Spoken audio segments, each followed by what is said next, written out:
2-0 no Maracanã, vai terminar o jogo. Santo André dá o bote aqui no campo de defesa, tira, vai sair jogando pela esquerda no setor defensivo, camisa 5, o Dirceu recebe, volta um pouquinho, termina o jogo no Maracanã.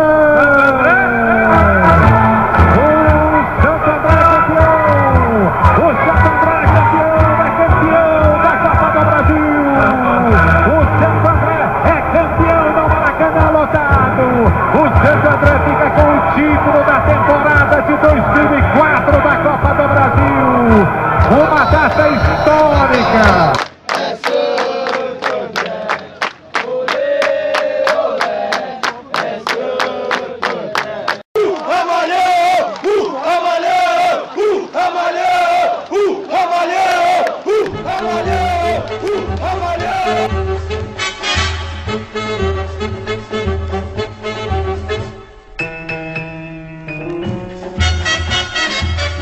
A Façanha do Ramalhão, episódio 5. Santo André! O Esporte Clube Santo André teria pela frente os 2 jogos mais importantes de seus 37 anos de história. As finais da Copa do Brasil de 2004 seriam contra o Flamengo, um dos clubes mais tradicionais e com a maior torcida do país. As equipes jamais haviam se enfrentado e, pela primeira vez, a competição seria decidida entre paulistas e cariocas. O Ramalhão tentaria um título inédito. Já o rubro-negro chegava em sua 4ª final pela competição e buscava o bicampeonato, pois já havia sido campeão em 1990.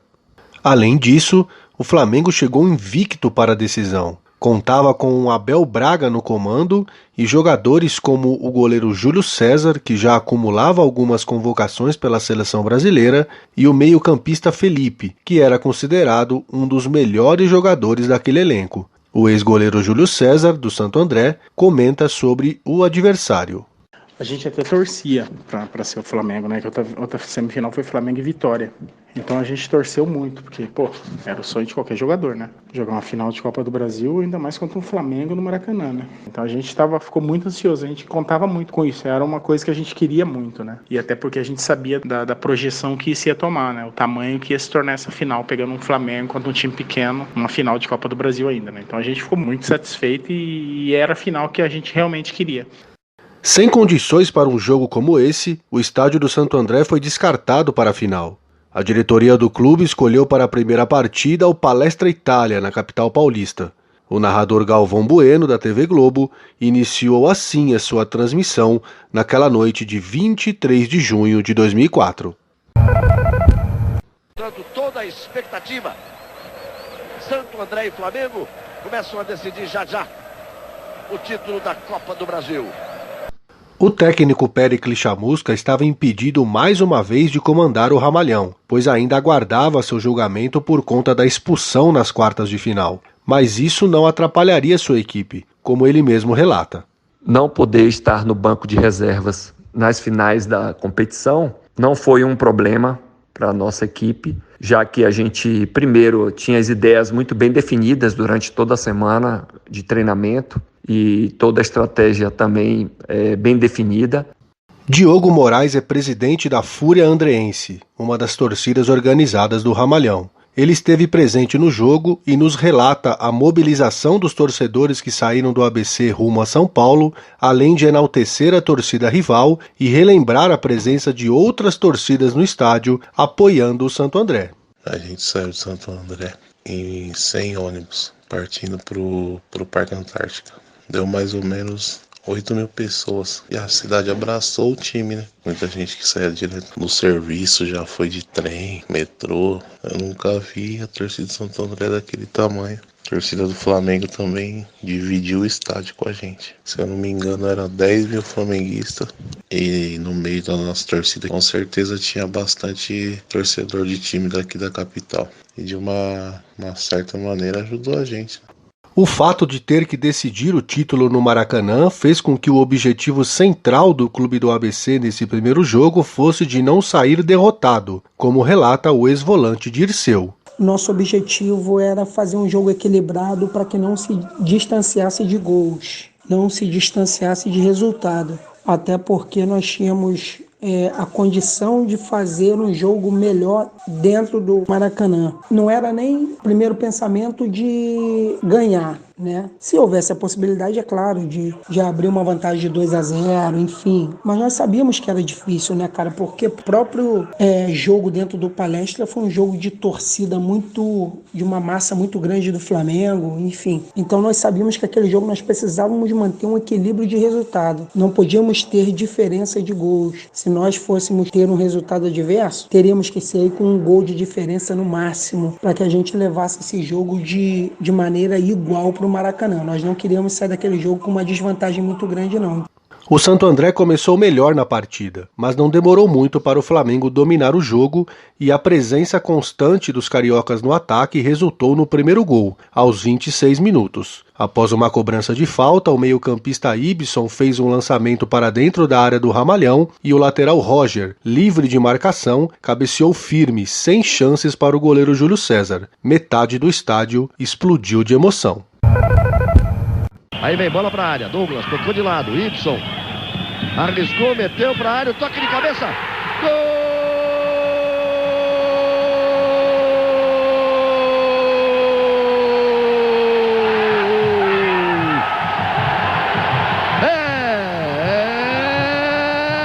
É do Flamengo!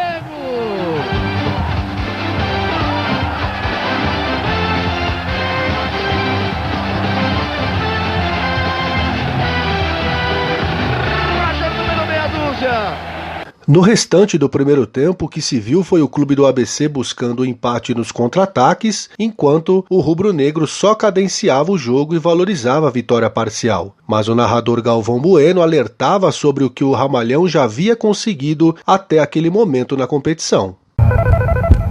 No momento em que o Wilson de Souza Mendonça termina o primeiro tempo, não deu nada de acréscimo, 1 para o Flamengo, 0 para o Santo André. O Santo André acabou sendo o time das missões impossíveis, saiu atrás contra o Palmeiras, saiu atrás contra o 15 de novembro de Campo Bom, virou e ganhou a classificação, mas é grande a vantagem do Flamengo nesse momento, ganhando por 1-0, jogando fora de casa, saindo na frente no primeiro tempo. O meio-campista Ramalho nos conta o que aconteceu no intervalo da partida que ajudou a equipe do Santo André a voltar melhor para a etapa complementar.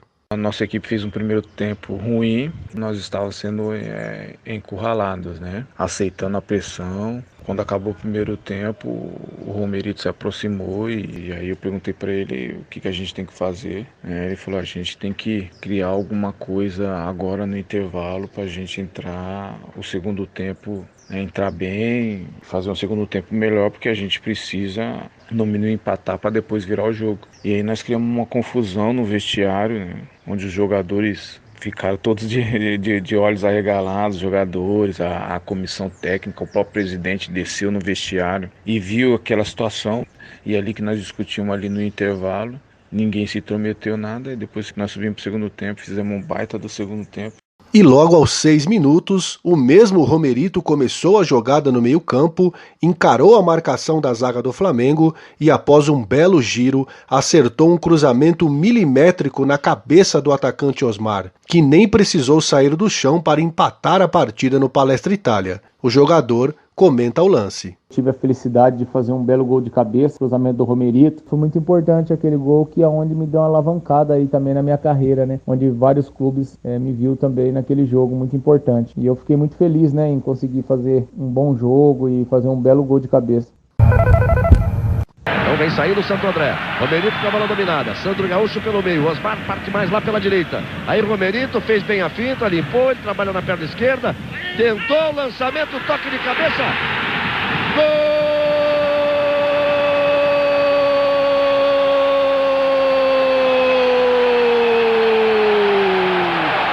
É do Santo André!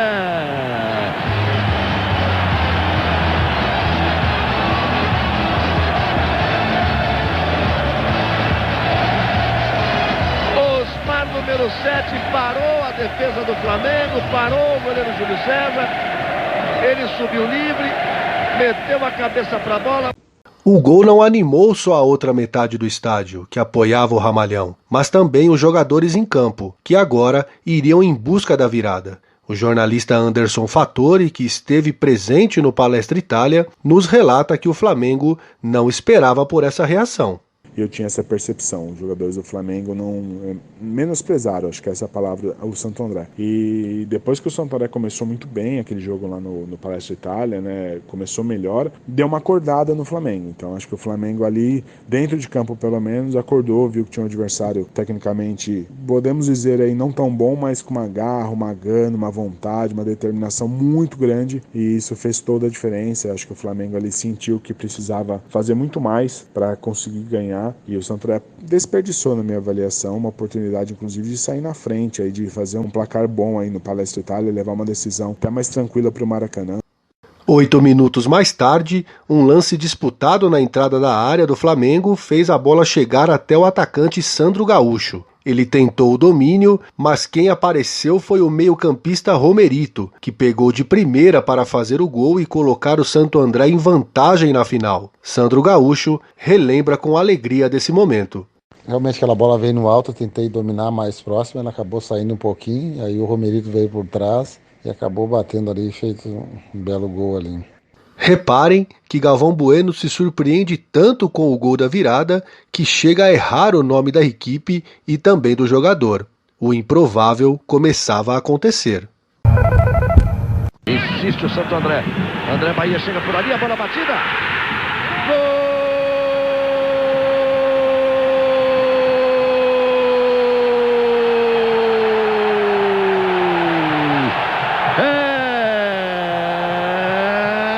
São Caetano, Santo André,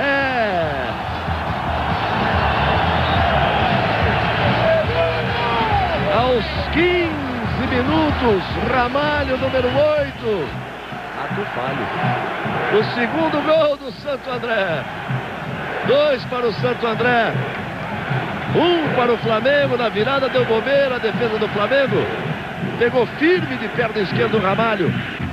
Agora superior no jogo, o Ramalhão ainda poderia ter aumentado a vantagem, caso o juiz Wilson de Souza Mendonça tivesse marcado um pênalti claro sofrido por Elvis aos 23 minutos, como ele mesmo nos conta. Teve um pênalti não assinalado pelo juiz em cima de mim, né? A gente sabe, né, que jogar contra time grande sempre tem as dificuldades, né, de todas as partes, né? Por parte da arbitragem, né, por parte dos bastidores, sempre tem essa tensão de puxar para os grandes, né? Controlando bem a partida, o Santo André estava perto de conseguir um ótimo resultado e levar a vantagem para o jogo de volta, mas tudo mudou aos 38 minutos. O meio-campista Atirson do Flamengo, que havia entrado no lugar de Roger, cobrou forte uma falta de fora da área e a bola passou pelo meio da barreira feita pelo goleiro Júlio César. Tudo empatado de novo no Palestra Itália. Atirson para a cobrança, perna esquerda, partiu a bomba! Gol!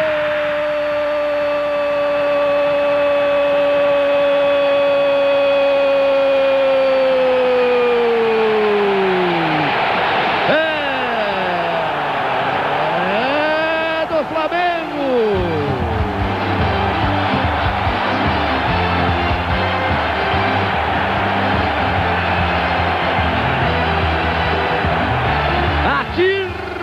Número 15, aos 38 minutos do segundo tempo, uma bomba do Atirson, a barreira matou o goleiro, a barreira abriu, a cobrança foi precisa. O sentimento dos jogadores ao final do jogo, contrariando o que quase toda a imprensa falava, foi positivo, como relata o ex-zagueiro Gabriel. Em momento algum a gente achou que não dava, né? A gente entendeu do que se tratava, que era uma final contra o Flamengo, e a gente sabia do que a gente poderia conquistar ainda, né? A gente assumiu a responsabilidade e entendeu o que a gente já tinha feito nessa competição. Então a gente ficou muito confiante, a gente se fortaleceu ainda mais pela partida que a gente fez. Eu acredito que não foi justo o empate, talvez, né, na minha opinião. O torcedor Vladimir Bianchini, autor de um livro sobre a campanha do Ramalhão em 2004, fala de sua sensação na arquibancada no final da partida. Então, depois do jogo, a sensação que deu foi aquela assim, nossa, a vitória escapou, né, no finalzinho. Foi um sentimento assim de certa frustração, né, porque a vitória estava muito próxima. Eu pensei assim, caramba, no Maracanã vai ser muito mais difícil, né? A gente conseguir ganhar porque, né, o Maracanã ia estar lotado. Desde 84 o Santo André não jogava no Maracanã. Vários jogadores não tinham experiência nenhuma em final. Mas ao mesmo tempo, como torcedor, eu tava confiante por algumas coisas. Primeiro porque o Santo André jogava muito bem fora de casa, né? E todas as outras classificações, fora a do Guarani, o Santo André tinha garantido tudo fora de casa. E várias vezes com desvantagens. Então assim, isso dava uma confiança muito grande. Então eu pensei assim, cara, esse time, ele se supera a cada etapa. Que braço, Wilson de Souza Mendonça. Final de jogo no Parque Antártica. Faz festa a torcida do Flamengo. Entende que realmente é verdade, o resultado é melhor para o Flamengo. O Santo André encarou mais um clube grande de igual para igual, mas agora, no Maracanã, a equipe teria que buscar a vitória, já que o Flamengo tinha a seu favor 2 resultados de empate, além de sua apaixonada torcida, que com certeza marcaria presença. Seria o último obstáculo para a glória. No 6º episódio do podcast A Façanha do Ramalhão, você vai curtir todos os detalhes da partida decisiva da Copa do Brasil de 2004. Fiquem ligados! Santo André do coração.